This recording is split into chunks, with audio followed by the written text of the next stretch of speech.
बिस्मिल्लाहिर्रहमानिर्रहीम। अस्सलाम वालेकुम वरहमतुल्लाह। स्टूडेंट्स, आज पढ़ेंगे फास्फोलिपिड्स। पिछले लेक्चर में हमने लिपिड के ऊपर बात की थी। लिपिड में हमने ट्राइग्लिसराइड या असाइलग्लिसरॉल की डिस्कशन की थी। आज 4 कैटेगरीज बाकी है। आज डिस्कशन के साथ हम 4 कैटेगरीज को पढ़ेंगे। अच्छा, फर्स्ट कैटेगरी है फास्फोलिपिड्स। फास्फोलिपिड्स क्या होती है?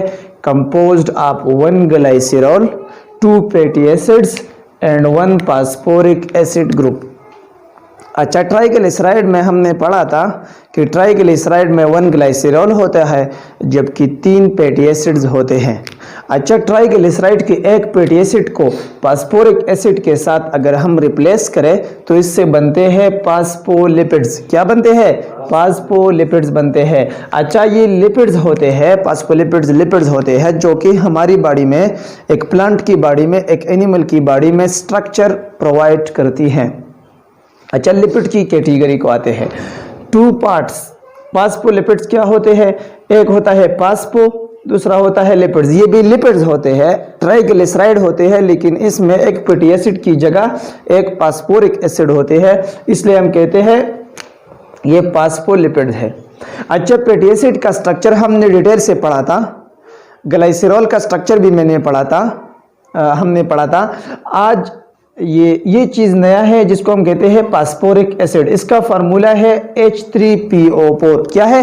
H3PO4। अच्छा, स्ट्रक्चर कुछ इस तरह बनता है कि फास्फेट के साथ डबल बॉन्ड पे ऑक्सीजन अटैच्ड होता है, जबकि अदर 3 साइड्स जो रहते हैं उसको हाइड्रोक्सिल ग्रुप डायरेक्टली अटैच्ड होते हैं। इस तरह पर फास्फोरिक एसिड का स्ट्रक्चर बनता है। अच्छा, 2 पार्ट्स होते हैं एक फास्फोलिपिड की। एक फास्फोलिपिड अगर ह्यूमन सेल मेम्ब्रेन में हो तो इसमें 2 पार्ट्स होते हैं। एक होता है फास्फोलिपिड हेड और दूसरा होता है फास्फोलिपिड टेल। फास्फोलिपिड हेड और टेल से पता चलता है, हेड वो रीजन है जो कि हमने सेल मेम्ब्रेन के स्ट्रक्चर में डिटेल से पढ़ा है, जो कि सेल मेम्ब्रेन की आउटर साइड पे मौजूद हो, जो एक सेल की सेल मेम्ब्रेन की इनर साइड पे मौजूद हो, इसको हम कहते हैं फास्फोलिपिड टेल। ये कुछ इस तरह अटैच्ड होते हैं। लेट्स सपोज ये 2 फास्फोलिपिड्स है, ये फास्फोलिपिड, एक फास्फोलिपिड की टेल है और ये दूसरी फास्फोलिपिड की टेल है। तो इस सेल मेम्ब्रेन में कुछ यूं अरेंज होती है कि ये दोनों हेड्स आउटर साइड्स को अरेंज होते हैं और ये दोनों टेल एक दूसरे के आमने सामने आ जाते हैं।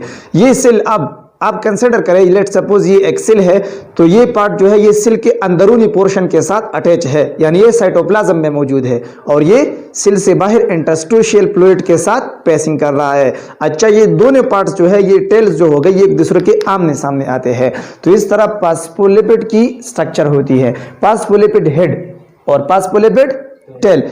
ये हमने क्यों लिखा? ये सेल मेम्ब्रेन में 2 पार्ट्स होते हैं एक्चुअली फास्फोलिपिड्स की, क्योंकि फास्फोलिपिड की स्ट्रक्चर, असल में फास्फोलिपिड की नेचर इस तरह होती है कि ये सेल मेम्ब्रेन बनाती है।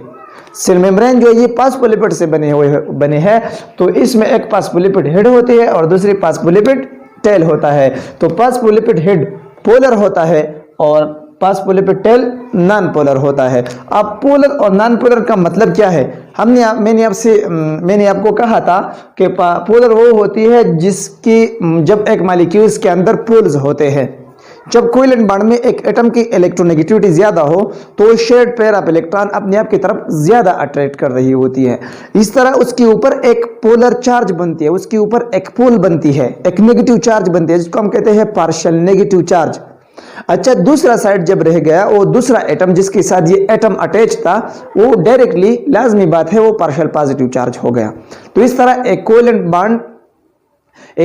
बॉन्ड यानी एक मॉलिक्यूल के अंदर ये पोलरिटी बन गया, इसको हम कहते हैं पोलरिटी।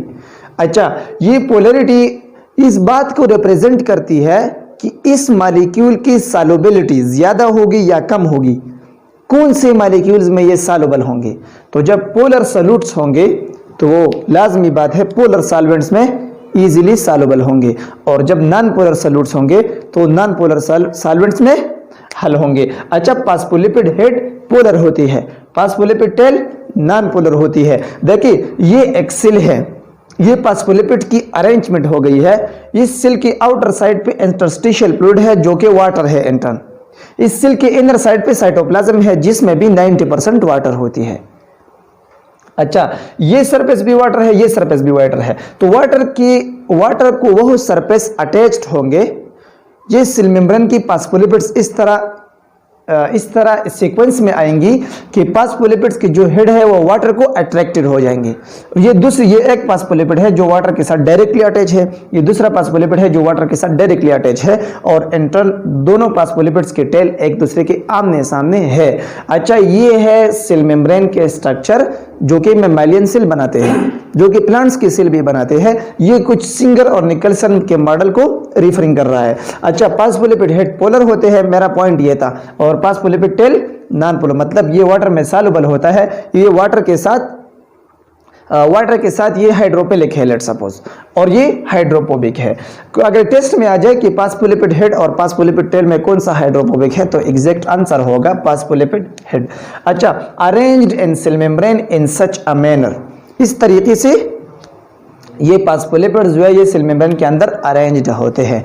तो डे स्टूडेंट्स, ये रह गया फास्फोलिपिड्स की कैटेगरी जो कि लिपिड के साथ ताल्लुक रखता है। आते हैं सेकंड कैटेगरी को जिसका नाम है वैक्सेस। क्या है? वैक्सेस हमने कई बार, it's a well familiar topic, ये कई बार इसका सामना हमसे हो गया है। Long chain fatty acids bonded with long chain alcohol. Waxes की स्ट्रक्चर कुछ यूं होती है कि इसमें लॉन्ग चेन फैटी एसिड्स होते हैं, वो डायरेक्टली अटैच्ड होते हैं लॉन्ग चेन अल्कोहल के साथ। अब लॉन्ग चेन अल्कोहल का मतलब क्या है? वो अल्कोहल जिसमें कार्बन ज्यादा हो, जिसमें चेन बड़ा हो, उसके एक सरफेस के ऊपर हाइड्रोक्सल अटैच्ड हो। हाइड्रोजन यानी हाइड्रोक्सल अल्कोहल की रिप्रेजेंटेशन करती है, तो ये अल्कोहलिक फंक्शनल ग्रुप होती है, लेकिन उसकी चेन कार्बन वाली चेन ज्यादा होती है, लंबी होती है। और इस तरह लॉन्ग चेन फैटी एसिड्स की भी जो होती है, फैटी एसिड जो होते हैं उसकी भी चेन लॉन्ग होते हैं। तो ये लॉन्ग चेन फैटी एसिड्स और long chain alcohol internal waxes बनाते हैं। केमिकल स्ट्रक्चर कुछ इस तरह है। सॉलिड्स होते हैं, वैक्सेस किस तरह होते हैं? सॉलिड्स होते हैं, और हाइड्रोफोबिक होते हैं। क्या? हाइड्रोफोबिक, वाटर के साथ उसकी लविंग नहीं होती। फिलिक मीन क्या? Loving, and phobic mean fearing. अच्छा, तो हाइड्रोफोबिक वाटर से फियरिंग कर रहा है, वाटर के साथ उसकी कोई मोहब्बत नहीं है। अच्छा, make hydrophobic layer on some plant surfaces. Wax की फंक्शंस क्या है? वैक्स हाइड्रोफोबिक लेयर बनाता है कुछ प्लांट्स के सरफेस के ऊपर, इसको हम कहते हैं क्यूटिकल। क्या? क्यूटिकल कहते हैं। अच्छा, इस क्यूटिकल का मकसद क्या है? क्यूटिकल इसलिए बना हुआ होता है कि प्लांट्स के अंदर डायरेक्टली प्लांट्स वाटर एब्जॉर्ब ना हो जाए। अगर वाटर एब्जॉर्ब होते तो अंदरूनी स्ट्रक्चर को डिस्ट्रॉय कर सकता है। इसके लिए प्रॉपर रूट होनी चाहिए ताकि रूट से लेकर ऊपर सरफेस तक वाटर अट्रैक्ट हो जाए। ट्रांसपिरेशन पुल की जरिए भी होती है, ये जाइलम भी ले जाती है। अच्छा, तो इसके लिए एक स्पेसिफिक सिस्टम की जरूरत होती है। इसका मकसद ये तो नहीं है कि आप सरफेस के ऊपर वाटर एब्जॉर्ब हो जाए। इस तरह अगर एब्जॉर्ब हो जाए तो अंदर डिस्टर्बेंस काज कर सकती है। इसलिए make hydrophobic layer on plant surfaces, plant के सरफेस के ऊपर प्रोटेक्शन के लिए एक हाइड्रोफोबिक लेयर बनाती है। Understand not? अच्छा, एनिमल्स में, मैमल्स में, ह्यूमन बींग्स में भी स्किन में लिपिड्स होते हैं जो कि वाटर की सॉल्युबिलिटी की बैरियर बनते हैं। Understand not? अच्छा, आते हैं स्टेरॉइड्स को, ये एक और कैटेगरी है। Steroids lipids having no fatty acids, वो लिपिड्स होते हैं जिसमें फैटी एसिड्स नहीं होती। क्वेश्चन अगर आ जाए आपको टेस्ट में आ जाए, डिस्क्राइब और highlight the lipids which have no fatty acids, उसका आंसर होगा steroids. 4 fused rings having 17 carbons, इसमें 4 फ्यूज्ड रिंग होते हैं जिसमें 17 कार्बन होते हैं। ये एक रिंग होगा, ये दूसरा, ये तीसरा और ये चौथा, 4 रिंग्स होते हैं। इसके साथ फिर एक ग्रुप अटैच होता है। अच्छा, ये इस ग्रुप की वजह से मुख्तलिफ स्टेरॉइड्स एक दूसरे से तब्दील होते हैं। मुख्तलिफ स्टेरॉइड्स में डिफरेंस किस वजह से है? इस ग्रुप की वजह से है। तो ये 17 कार्बन रिंग्स होते हैं जिसमें 4 रिंग्स होते हैं। इसके साथ एक डायरेक्टली अटैच्ड ग्रुप होता है जिसकी वजह से ये 17 कार्बन रिंग एक स्टेरॉइड को दूसरे स्टेरॉइड से बदल करते हैं। तो ये है स्टेरॉइड्स। अच्छा, मैंने बोर्ड के ऊपर लिखा है। स्टेरॉइड का फंक्शन ये है, मतलब स्टेरॉइड कोलेस्टेरॉल एक स्टेरॉइड है। अब कोलेस्टेरॉल हमारी बॉडी में एक मॉलिक्यूल्स होती है, हमारी बॉडी में मेटाबॉलिज्म में यूज होती है। अगर कोलेस्ट्रॉल की लेवल खास हद से डिक्रीज हो जाए तो हमारी बॉडी में स्पेसिफिक डिजीजेस का सामना हो सकता है। इसके बरअक्स अगर कोलेस्टेरॉल के लेवल हमारी बॉडी में एक खास लिमिट से ज़्यादा हो जाए तो बेनुकसान काज कर सकते हैं। एक चीज़ की इंक्रीज या डिक्रीज दोनों डिजीजेस काज कर सकते हैं। तो कोलेस्टेरॉल स्टेरॉइड्स की मिसाल है। जब आपके सामने कोई स्टेरॉइड्स का जिक्र करेगा तो आपके जहन में डायरेक्टली आ जाएगा कि कोलेस्टेरॉल एक स्टेरॉइड है। इज इट क्लियर और नॉट? अच्छा, प्रिकर्सर ऑफ स्टेरॉइड हार्मोन्स। आप कोलेस्टेरॉल का मकसद बॉडी में क्या है? ये प्रिकर्सर है स्टेरॉइड हार्मोन्स। कोलेस्टेरॉल वो मॉलिक्यूल्स है जिससे इंटर्न स्टेरॉइड हार्मोन्स बनते हैं। अब स्टेरॉइड हार्मोन्स कौन से हैं? एल्डोस्टेरोन, एड्रेनल कार्टिक जो मिनरल कार्टिकॉइड सेक्रेट्स करते हैं उसमें से एक एल्डोस्टेरोन भी है। एल्डोस्टेरोन का मकसद क्या था? एल्डोस्टेरोन का मकसद वाटर बॉडी में सोडियम के लेवल की मेंटेनेंस करना है। सोडियम की लेवल अगर कम हो जाए तो एल्डोस्टेरोन सीक्रेट हो जाए और बॉडी में सोडियम के लेवल बढ़ जाएगा। अच्छा, एल्डोस्टेरोन अगर सोडियम को एब्जॉर्ब करे, it is a logical point, aldosterone अगर सोडियम को बॉडी में एब्जॉर्ब करे तो इसके साथ वाटर भी एब्जॉर्ब हो जाएगा। जब वाटर एब्जॉर्ब हो जाएगा तो लाजमी बात है प्रेशर बढ़ जाएगा वेसल्स के ऊपर, क्योंकि वाटर एब्जॉर्ब होने की वजह से वेसल्स के ऊपर ब्लड का कंसंट्रेशन ज्यादा होगा। ब्लड की जब कंसंट्रेशन ज्यादा होगी, ब्लड की वैल्यू ज्यादा होगी तो इस तरह एक्सटर्नल वेसल्स के ऊपर प्रेशर अप्लाइड हो जाएगा। तो ब्लड प्रेशर को बढ़ाने के लिए एल्डोस्टेरोन की भी जरूरत होती है। जब ब्लड प्रेशर कम हो, एल्डोस्टेरोन सीक्रेट हो जाए, वो सोडियम को एब्जॉर्ब करता है, सोडियम के साथ साथ वो वाटर की भी एब्जॉर्ब करता है और इंटर्न हाइपरटेंशन या ब्लड प्रेशर बढ़ जाती है। अच्छा, ये एक स्टेरॉइड हार्मोन है। तो आपके सामने एक स्टेरॉइड का भी जिक्र किया जाए तो आपके जहन में डायरेक्टली एल्डोस्टेरोन आ जाएगा। अच्छा, सेक्स हार्मोन्स जो होते हैं वो भी स्टेरॉइड्स होते हैं। बाय नेचर वो स्टेरॉइड से बनते हैं, लिपिड से बनते हैं। सेक्स हार्मोन्स क्या है? ह्यूमन में मेल में टेस्टोस्टेरोन हार्मोन है, फीमेल में एस्ट्रोजन हार्मोन है, एंड्रोजन हार्मोन है, इसके साथ प्रोजेस्टेरोन हार्मोन है। ये तमाम हार्मोन जो है सेक्स हार्मोन, ये स्टेरॉइड से ताल्लुक रखते हैं। किससे?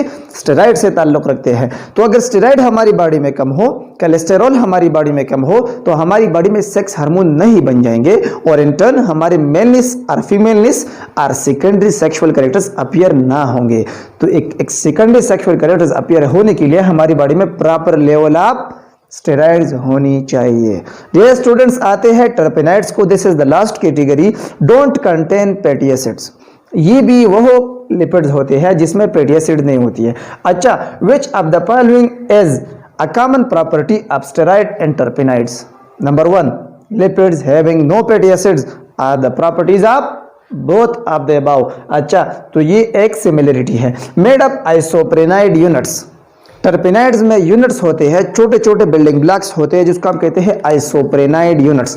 आपने बुक में देखना है, बुक में स्ट्रक्चर दिया गया है आइसोप्रेनाइड यूनिट्स। अच्छा, टर्पेनाइड का प्रैक्टिकल लाइफ में मिसाल क्या है? रबड़ जो है, हम रबड़ देखते हैं, रबड़ ये टर्पेनाइड से बनते हैं। क्या है? टर्पेनाइड। रबड़ को अगर हम छोटे छोटे बिल्डिंग ब्लॉक्स में तकसीम करें तो इससे आइसोप्रेनाइड यूनिट्स बनेंगे। अच्छा, कैरोटिनाइड्स भी टर्पेनाइड की मिसाल है, ये भी एक लिपिड की कैटेगरी में आता है। टर्पिन तो आपने सुना होगा ना, टर्पिन, टर्पेंटाइन ऑयल जिसको हम कहते हैं, जिसको हम रंग के साथ मिला के उसकी इसकी अट्रैक्टिवनेस हम सेवा करते हैं।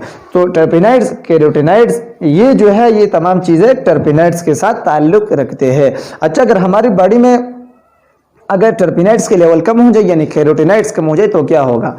कैरोटिनाइड्स एक्चुअली हमारी बॉडी में नहीं होते हैं, ये प्लांट्स में बनते हैं, ये एक पिगमेंट है। एक कैरोटीन मॉलिक्यूल जब ब्रोकन डाउन हो जाए तो इससे 2 विटामिन ए मॉलिक्यूल्स बनते हैं। अच्छा, तो जब हमारी बॉडी में विटामिन ए डिक्रीज हो जाए यानी विटामिन ए के डिक्रीज होने की डायरेक्ट साइन क्या है? हमारी नज़र कमज़ोर हो जाए। रेटिनोल, क्योंकि चूंकि रेटिनोल कम है तो लाजमी बात है हमारी नज़र कमज़ोर हो जाएंगी, तो इसके लिए हम कैरोटिनाइड्स को यूज़ कर सकते हैं। अच्छा, तो कैरोटिनाइड्स, एक कैरोटीन बीटा कैरोटीन कितने मॉलिक्यूल्स ऑफ विटामिन ए देते हैं? 2 मॉलिक्यूल्स ऑफ विटामिन ए देते हैं हमें, एक बीटा कैरोटीन का के। अच्छा स्टूडेंट्स, आते हैं स्ट्रक्चर तो हमने पढ़ा फंक्शंस ऑफ लिपिड्स। लिपिड्स की फंक्शंस क्या होती है? लिपिड्स क्या क्या फंक्शंस करते हैं हमारी बॉडी के अंदर? तो इसमें एक मैंने लिखा है एनर्जी स्टोरेज।